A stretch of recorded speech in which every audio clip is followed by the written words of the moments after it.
Shalom sahabat GPIB yang diberkati oleh Tuhan. Bersyukur karena di hari ini kita boleh menyelesaikan sebagian besar daripada aktivitas kita. Dan sebelum kita mengistirahatkan tubuh kita, marilah kita kembali menghadap kepada Tuhan di dalam waktu doa bersama, dalam waktu teduh bersama, di dalam program Night Call. Bersama dengan saya, Pendeta Karen Gracia Nababan Polnaya, yang saat ini bertugas sebagai pendeta jemaat di GPIB Jemaat Ebenezer Samarinda. Saya mengajak kita semua sahabat GPIB untuk meneduhkan hati dan pikiran kita, karena kita akan mendengarkan firman Tuhan. Sebelumnya, mari kita berdoa. Kami bersyukur kepadamu ya Allah Bapa Surgawi, karena penyertaan Tuhan boleh nyata di sepanjang hari yang boleh kami lewati. Kami bersyukur untuk segala hal baik yang boleh kami kerjakan, dan biarlah itu boleh kembali menjadi kemuliaan bagi nama-Mu. Tuhan, sebelum kami beristirahat di malam ini, kami mau mendengarkan sebagian dari firman Tuhan. Kami akan belajar apa yang menjadi perintah dan kehendak Tuhan atas kehidupan kami. Biarlah Roh Kudus Tuhan boleh bekerja secara nyata bagi setiap kami Tuhan, sehingga kami diberikan pengetahuan, akal budi untuk memahami firman Tuhan. Namun tidak berhenti di situ saja Tuhan, karena kami terus meminta pertolongan dan juga kekuatan daripada Roh-Mu yang kudus untuk melaksanakan firman-Mu ini. Bersabdalah ya Bapa, karena kami telah sedia untuk mendengar. Dalam nama Tuhan Yesus Sang Firman Allah yang hidup kami berdoa. Amin. Saya mengajak kita sekalian untuk membuka Injil Lukas pasal 18 ayat 40 sampai 43. Saya akan membacakan sesuai dengan Alkitab Terjemahan Baru edisi yang kedua yang mengatakan, lalu Yesus berhenti dan menyuruh membawa orang itu kepadanya. Ketika ia telah berada di dekatnya, Yesus bertanya kepadanya, apa yang kau kehendaki supaya aku perbuat bagimu? Jawab orang itu, Tuhan, supaya aku dapat melihat. Lalu kata Yesus kepadanya, melihatlah sekarang. Imanmu telah menyelamatkan engkau. Seketika itu juga ia dapat melihat lagi, lalu mengikuti dia sambil memuliakan Allah. Melihat hal itu, seluruh rakyat memuji Allah. Demikian pembacaan Alkitab. Sahabat GPIB yang dikasihi oleh Tuhan, sebuah moto hidup berbunyi, ketika saya menolak untuk mencoba, saya sudah gagal. Moto ini memiliki arti bahwa pada akhirnya segala sesuatu kembali kepada diri sendiri. Adakah niat, adakah kemauan, adakah usaha untuk mewujudkan apa yang menjadi kerinduan dan harapan kita? Jikalau ada niat, ada kemauan, dan ada usaha, maka di saat itulah kita tidak menjadi orang yang gagal. Namun, sahabat GPIB, banyak orang yang tidak mau atau tidak berani untuk mencoba. Mereka menolak sejak awal karena banyak faktor. Salah satunya adalah karena pengaruh dari lingkungan luar atau respon dari orang-orang yang ada di sekitar mereka. Pada saat ini kita berbicara tentang Injil Lukas pasal 18 ayatnya yang ke-40 sampai 43. Namun sahabat GPIB, ayat-ayat ini tidak dapat dipisahkan dari ayat-ayat sebelumnya sebagai sebuah perikop. Dikisahkan tentang seorang buta yang sedang duduk di pinggir jalan dan mengemis ketika ia mendengar banyak orang datang. Banyak orang berduyun-duyun. Lalu seorang buta yang tidak dapat melihat ini bertanya, siapakah yang ada di situ?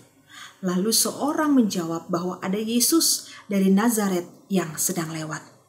Mendengar nama Yesus, seorang buta ini yang dikenal dengan Bartimeus namanya, sesuai dengan Injil Markus pasal 10 ayat 46 sampai 52, berseru, Yesus, anak Daud, kasihanilah aku, katanya.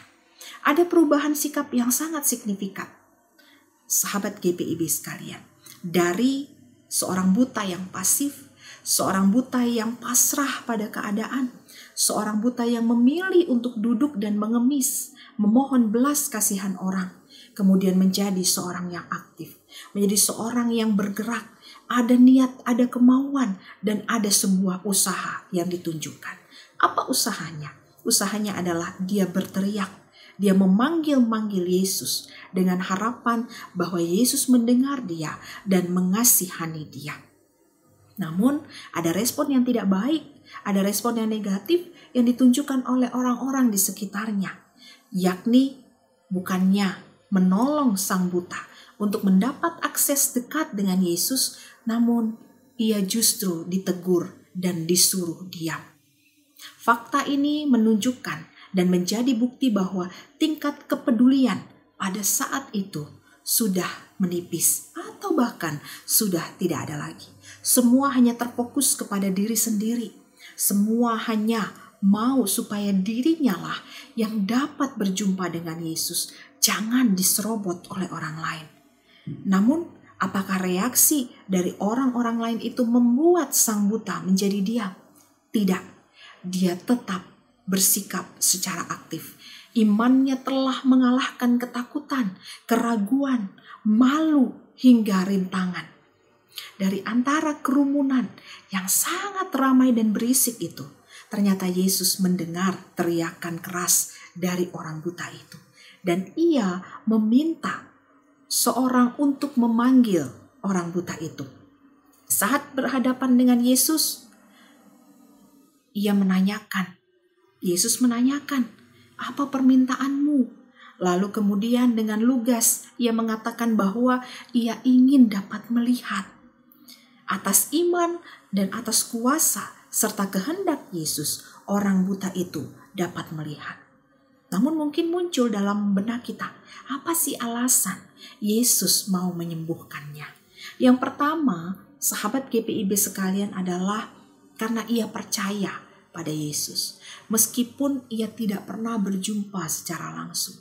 Meskipun mungkin dia hanya mendengar dari kisah-kisah yang disampaikan oleh orang lain tentang kuasa, tentang ajaran-ajaran yang mengubahkan, bahkan tentang mujizat-mujizat yang dilakukan oleh Yesus. Namun dia percaya, tidak ada keraguan, tidak ada satu alasan pun yang dapat menghentikan usahanya berteriak dan meyakini bahwa Yesus akan mendengar. Lalu yang kedua, Yesus melihat bahwa imannya adalah iman yang aktif. Dia tidak berpangku tangan dan berpasrah pada keadaan. Ia tidak melihat usahanya untuk berteriak sebagai sebuah kemustahilan atau reaksi orang-orang yang menyuruhnya untuk diam. Dia tidak pedulikan itu. Dia aktif, dia berusaha memanggil nama Yesus, berseru. Dia sampaikan apa yang menjadi harapannya. Dan seruannya itu didengar. Tidak ada yang mustahil. Dia pun dijawab oleh Yesus. Lalu yang ketiga, alasan mengapa Yesus menyembuhkannya. Karena Yesus berkenan kepada mereka yang tersisih. Mari bayangkan sahabat GPIB, dengan jumlah kerumunan orang yang sangat banyak itu, tentu ada juga orang-orang lain yang berseru dan memanggil-manggil nama Yesus. Bahkan tentu juga suara orang buta ini tidak terdengar. Sangat kecil sekali. Dia adalah orang yang rendah dan dipinggirkan. Sehingga dia tidak dipandang untuk ditolong dan layak untuk diberikan akses dekat dengan Yesus. Namun justru Yesus mau memakai orang buta yang disembuhkan itu menjadi alat kesaksian yang hidup akan kasih dan kuasanya bagi orang lain. Kehadirannya lantas membuat banyak rakyat memuji-muji Allah dalam ayatnya yang ke-43. Lalu kemudian sahabat GPIB yang dikasihi oleh Tuhan, apa yang mau disampaikan dalam firman Tuhan pada malam hari ini? Ada dua hal. Yang pertama adalah teruslah beriman, teruslah berseru, dia pasti mendengar. Perubahan sikap yang sangat signifikan dari orang buta ini mengajarkan kita bahwa hendaknya dalam situasi tersulit, dalam situasi yang sangat menekan bagi setiap kita, jangan berhenti berseru. Jangan kita berpikir bahwa Tuhan tidak mendengar. Jangan kita menganggap bahwa Tuhan tidak berpihak pada kita.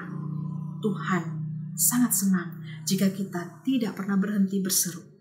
berteriak, sampaikan apa yang mau menjadi kerinduan kita. Jangan biarkan kesusahan membuat bibir dan mulut kita terkatup untuk berdoa kepada Tuhan. Karena sahabat KPIB, pada saat kita aktif dalam iman kita, Tuhan sedang melihat. Dia menilai ketekunan dan mempersiapkan jawaban yang terbaik bagi kita. Teruslah berseru dalam iman dan jangan patah harapan. Tuhan tidak pernah mengecewakan orang benar yang berseru kepadanya. Lalu yang kedua, hidup ini untuk kemuliaan Allah. Untuk apa kita hidup, sahabat KPIB, Bapak, Ibu, Saudara, dan anak-anak? Kita dihadirkan oleh Allah di dunia ini untuk melaksanakan misinya, untuk menjadi alat berkat-Nya bagi sesama dan bahkan bagi seluruh ciptaannya. Dengan kata lain, kita diajak untuk menghadirkan diri sebagai pribadi yang membawa kedamaian dan kebahagiaan. Menjadi pribadi yang ramah, menjadi pribadi yang hangat, bukannya pribadi yang pesimis dan terus mengeluh pada keadaan.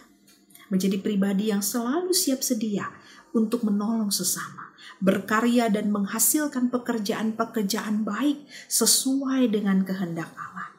Karena lewat penghadiran diri kita secara demikian, kita memuliakan Allah. Dan kita pun juga mengajak orang-orang yang ada di sekitar kita untuk tetap ada di dalam sukacita, syukur, dan upaya untuk memuliakan Tuhan. Jadilah alasan bagi orang lain untuk memuji Allah, untuk memuliakan namanya. Jadilah berkat, bukan menjadi batu sandungan. Tuhan Yesus memampukan kita dan menolong kita untuk melaksanakan perintah-Nya. Amin. Mari kita berdoa. Tuhan, kami bersyukur untuk firman yang boleh kami dengar di malam hari ini. Kiranya firman Tuhan boleh menetap dalam hati dan pikiran kami. Namun kami akan terus disebut sebagai orang yang berbahagia ketika kami bukan hanya duduk mendengar, tetapi kami melaksanakannya, mengerjakannya di tengah hidup kami setiap hari. Kami percaya Tuhan akan tolong kami. Kami percaya Tuhan akan menyertai kami dalam melaksanakan firman-Mu. Lebih-lebih lagi Tuhan, kasih-Mu akan semakin nyata ketika kami secara aktif berseru dan memanggil nama Tuhan.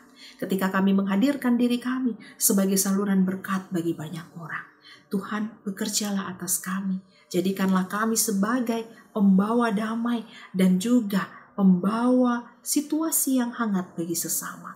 Kami berdoa juga Tuhan bagi gereja-Mu GPIB. Berkati dalam gumul juang pelayanan persekutuan dan kesaksian yang ada. Biarlah kami semua berada bersama-sama di dalam proses pertumbuhan iman yang membuat kami semakin mengasihi, mencintai Tuhan. Dan juga kami boleh merawat, menjaga, dan memelihara hubungan baik dengan sesama kami ataupun juga seluruh ciptaan Tuhan yang lain. Kami akan beristirahat Tuhan. Kiranya Tuhan jaga dan lindungi kami. Berikan kami kesehatan ya Bapa. Jauhkan kami dari segala hal yang buruk sehingga kami dapat beristirahat di malam ini dengan baik. Dan jika Tuhan berkenan, biarlah kami besok pagi boleh bangun dalam keadaan penuh dengan sukacita dan siap untuk memulai hari baru, hari anugerah Tuhan. Inilah doa dan syukur kami Bapa. Ampuni dosa dan salah kami. Dalam nama Tuhan Yesus kami berdoa. Amin. Sahabat KPIB, demikian night call kita di malam hari ini. Selamat beristirahat. Tuhan Yesus memberkati.